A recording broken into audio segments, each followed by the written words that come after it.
Welcome to another episode of Biscayne Stories, where neighbors meet neighbors. Today, on this candidates running for council, for village council, we have Councilmember Ed London. Ed has been a village council member for 8 years, in 2012 to 2016 and 2018 to 2020.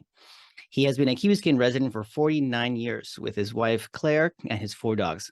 He has 36 years of volunteerism in government, and among many other things that he was telling me before we jumped on the show. And now he's running for re-election. So Ed, thank you for jumping on the show. How are you doing today? Great, thank you, and thank you for having me. Oh, it's my pleasure. My pleasure. And thank you for putting through my my intro attempts. No problem. I'm sure your intro attempts be much better than my responses to your questions. Oh, okay. We'll see. I'm sure we'll be just fine. So I have a icebreaker question for you. What is the best piece of advice you have ever been given? It was given to me by my parents repeatedly when I was a young man, young boy, and that was keep trying. You can do anything you want if you keep trying, try hard enough, work at it, learn, keep doing it. I don't think they were talking about me being a ballerina or an opera star, but most everything else. So that has been pretty much my life. When I don't succeed, I keep on trying until I do succeed. And luckily for me, I've met with a lot of success in my life. I'm very grateful, especially to my parents, my friends, my family. They've done so much to make my career successful. So among the things you're telling me, what is the most important things in your life today? Well, I think that's pretty simple. Family, friends, community. So, of course, my dogs. Tell us about your dogs. We have 4.5 rescue dogs. I Oh, say a nice. half. Well, it's hard to have a half a dog. They're all Weimaraners, all rescues. Basically, the half is that our son Michael, he basically had one of them, and right now he is not able to take care of it temporarily. So we have becoming a permanent babysitter for one dog. So I call it 4.5. Gotcha. All right. So you're running for re-election. Tell us what inspires you to continue to serve at the Village Key Biscayne. Basically, unfinished business. And I think I can help make Key Biscayne a better place. Maybe I'm wrong, but I'm going to keep on trying. Got it. Got it. So from your experience at the dais, what are the most important issues you think Key Biscayne is facing today? I guess the big issues, of course, are sea level rise, flooding. That's number one. By the same token, you can say that the Bear Cut Bridge is a definite major thing that we have to address. And then, of course, we have the beach, we have the electrical reliability issues. But I would say the first ones are sea level rise and the Bear Cut Bridge. Now, on sea level rise, we can do something about. We can't stop sea level rise, but how can we address it? When it comes to the Bear Cut Bridge, it's not our bridge, it's not our road. So therefore, we only can try to influence the county to do those things to get it done. And how do we get it done? It's a long procedure. What we did at the last meeting, I proposed and was accepted by council that we're going to propose to Dade County that we will front the design engineering of the bridge so that we can do this at the same time they're going through the various government requirements in order to get federal funds to do this, which can take years. So this could eliminate 2 years out of the program, and possibly we might have a new bridge by the end of the decade, 2029 or 2030. So therefore, in the meantime, the most important thing is to make sure that we are working with the Army Corps of Engineers to have an alternate means of a bridge in case the bridge gets washed out in a bad hurricane. And that would be a pontoon bridge probably. And they do have these things. The question is where they located and how quickly could we get them? Because that's our only way of getting in and out of Key Biscayne. So I think that is really critical. But at the same time, we're going to work on our storm sewer system and obviously the beach. We have to work with the Army Corps of Engineers. They've agreed to put us in what they call the study group for the shoreline, but now they're saying we have to take care of the bayside. So now they're going to have a study, and they're very big on studies. This study is only going to cost $4 million to Just try and determine what's the best way of protecting the base side of our island. We have to contribute $1 million, the county's $1 million, and the Army Corps will be $2 million. They haven't approved us for this yet. They don't know if they have this in their budget yet, but that's what we're pushing for. Hopefully not to spend $1 million. I think it's excessive, but this is government at its worst. Got it. And when you mean that we upfront the design for the bridge, that means that the village pays for the design to get it started, right? Well, the idea would be that, assuming the county would agree, we would go ahead and pay for the engineering and the design. And then when the county gets their money or it's approved, they would reimburse us. So it'd be a loan, not a cost. The only cost we would have would be loss of the use of the money, but we have excessive funds right now in our treasury that we could use to do this. I like the idea. When I spent some time in the city of Miami, getting the design started was like half of the battle. Well, the county is just coming up, like you're going to see it, within a week or two. They're putting out a bid for a consultant engineering company to look at the thing, the environmental, all the various things about the bridge. Should we replace it? Should we repair it? What should the design be if we're going to replace it? On and on and on and on and on, and come up with this big study. They've allocated $5 million to do this preliminary study before a final design is really done. I mean, absolutely huge waste of money, but that's all part of the game. I mean, they have in this existing bridge to look at $150,000 to determine the mechanical, $150,000 to determine the electrical. I mean, there's almost no mechanical in the bridge. The electrical is very minor, just to give you an idea how they throw around money. But that's government, and that's why a lot of people are mistrustful of government, because it is so wasteful. But that's what I proposed was accepted. Now it's up to the county to determine if they want us to move forward. Okay. And you mentioned that an alternative source in the event that, something were to happen. You mentioned that working with the Army Corps of Engineers with a pontoon bridge. For those that don't know, what is a pontoon bridge? If I'm saying it right. How do you say it again? Pontoon. Pontoon. What is that? Basically, it's a floating bridge. Okay. Make it really simple. It's a floating bridge. It's a floating bridge. Okay, great. So we don't know where they have them, but we don't know where they are yet. We know they have pontoon bridges or other temporary bridges, but where they're located, we don't know. The idea is that we want to make sure that if something happens, we don't have to wait too long to get an alternate means to get it off the key. Got it. All right. So now, I know we touched up a couple of the things that are important right now on the key. The next question I have for you is, what are the top 3 things you would do next once elected? Probably doing the same thing I've been doing for 8 years, and that is trying to make the government run more like a business, to be more efficient, less wasteful. I think that's probably the number 1 thing as far as doing something. Number 2 is restore civility. This particular election has been very divisive, and it's really upsetting to me and many people, because this is one of the great things about Key Biscayne. It's so friendly. One of the things I love about Key Biscayne, it's a friendly place. You have differences of opinion. It's not a big deal. It's not us and them. You discuss them. You listen to each other. You try and convince each other. You compromise. But what's happened in this particular election is really, to me, and not only because of candidates, it's because of the charter amendments. We had the same thing 2 years ago on the GO bond. And basically, the people who were against the GO bond, they were saying basically that the council is going to get a blank check and we're going to take all that money. Not that there was any money in the GO bond, but we're going to take all that money and we're going to spend it all. Because according to the GO bond, we could issue GO bonds up to $100 million, although we're limited by our charter to 1%, which at that time was about $81 million. And we had existing debt. Make a long story short, after 2 years, we have spent and we've issued 0 bonds. We've spent $0.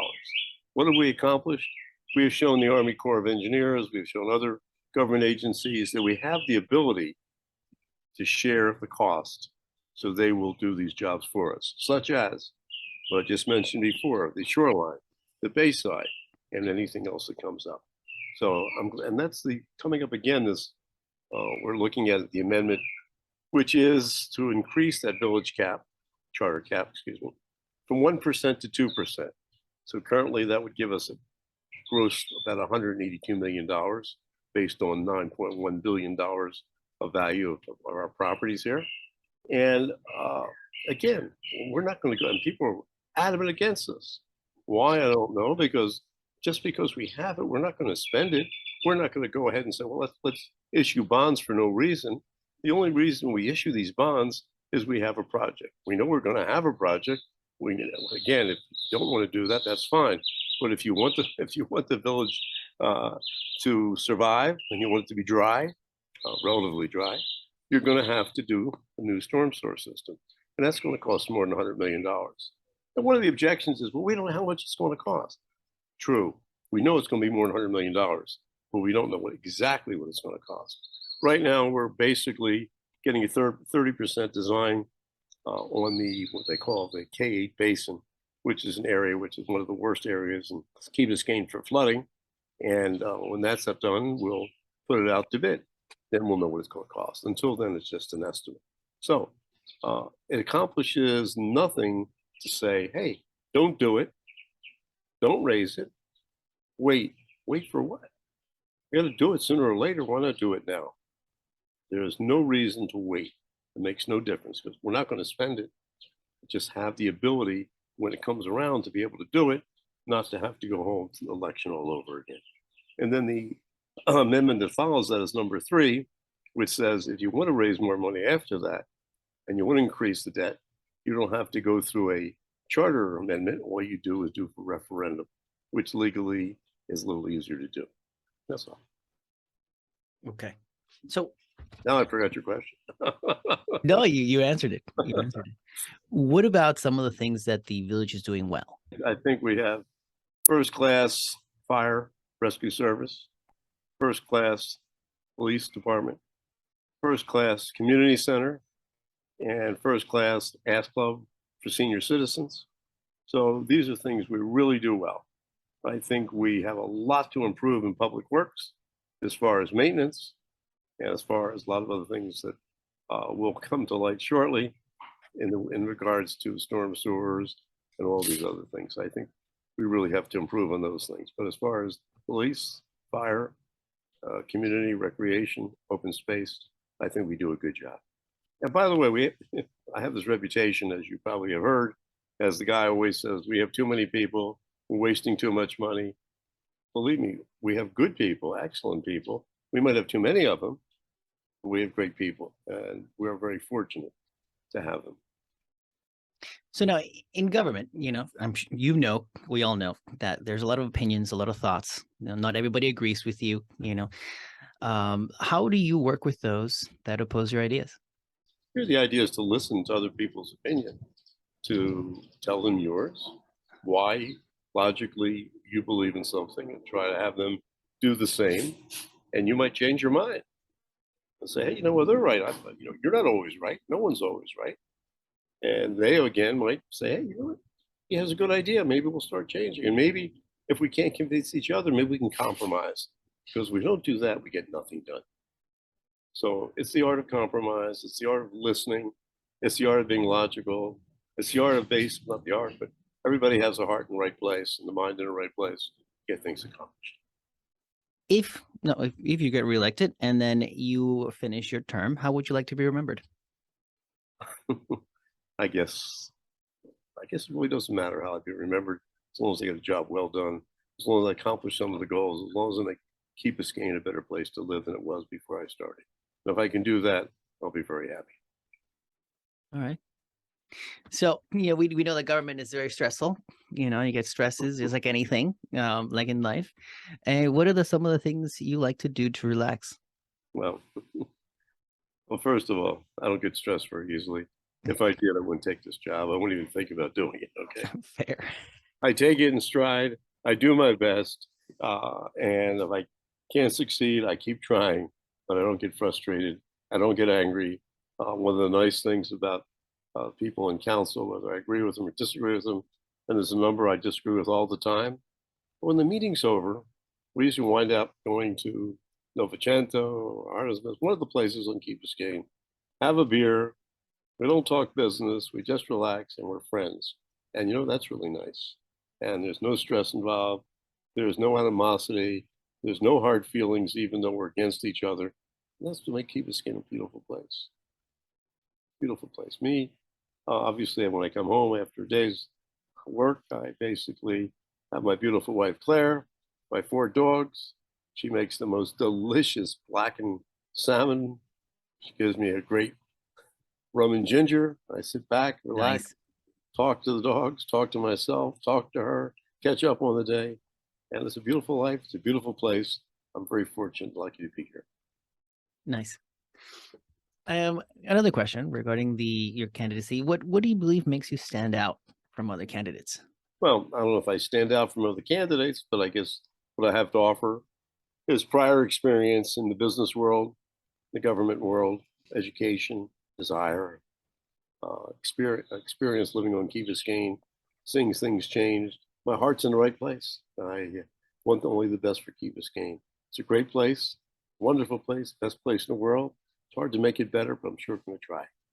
Now to a lighter set of questions. I mean, they're all pretty chill questions anyways, but what is your go-to meal for a last minute guest for dinner? Well, it's a combination, really. My wife, Claire, who's a fantastic cook, she'll make this blackened salmon Okay. to die for. And then you have me, I'll call Domino's and run over and pick up a thin crust pizza. And I like them both equally well, by the way. Yeah. What is your favorite combination in Domino's? Combination of what? I'm sorry. What kind of pizza do you get in Domino's? Well, usually thin crust with jalapenos, mushrooms, and onions. Good choice. I don't eat meat, so that's why. So what do you love most about the Key? I guess say number one, friends, friendliness, welcoming. To me, people. I mean, it's a beautiful place. You got the ocean, you have the bay, you have beautiful homes, you have all kinds of facilities, great government, great everything. But that's anybody can do that. But more importantly, it's the people. It's a friendly community. It's a welcoming community. I felt welcomed here first time I moved here, which is 1973. I met people, and I've been friends with them ever since, and met loads and loads of friends since then, and it's been fantastic. So that's number one. That's why I, expect to live here, and I expect to celebrate my 100th birthday here when they have the 2040 vision plan and say, hey, what they accomplished. So, that's what I'm looking forward to, and it's a great place. And lastly, what is a perfect weekend for you and your family in the Key? Well, there's many things that are perfect. I mean, perfect is, uh, I mean, there's so many things I like to do, but one of the things would be on the weekend, friends and family, go sailing, ride my bicycle, exercise, lift weights, but basically going out in the bay on the boat, putting up the sails, laying back, relax, no engines on, just quiet, just the sound of the wind, drink in your hand, friends nearby to talk to and laugh about, and just enjoy. And I think that's what life's all about. Obviously, I have my 4 dogs, 4.5 dogs, also all the time, but that's just not weekends, that's every day. That's probably my favorite thing of all, just to be out sailing. Awesome. Councilmember Ed, thank you so much for jumping on the show and spending some time with us to give us an opportunity to get to know you in a different light. And good luck. Well, thank you very much, Alejandro. Thank you for taking the time and effort to talk to me. I appreciate it.